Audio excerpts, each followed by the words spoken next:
ခုနှစ်ရက်သားသမီးမိတ်ဆွေများအားလုံးမင်္ဂလာပါရှင်ဣဒ္ဓသဘောတွေကိုဆောင်တဲ့ကောင်းတဲ့ဟောပြောချက်တွေကမှန်ကန်ပြီးတော့အနိဋ္ဌသဘောတွေကိုဆောင်တဲ့မကောင်းတဲ့ဟောပြောချက်တွေက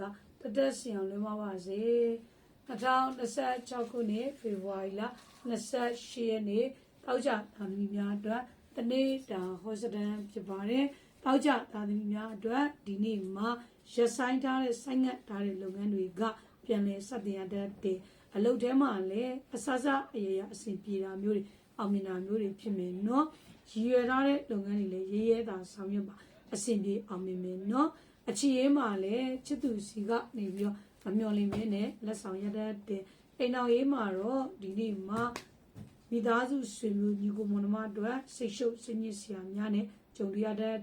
ကျမ်းမာရေးအနေနဲ့လည်းတတိထားနော်ခြေတော်တစ်ဖက်မှာနာကျင်ခိုက်ခဲနေတဲ့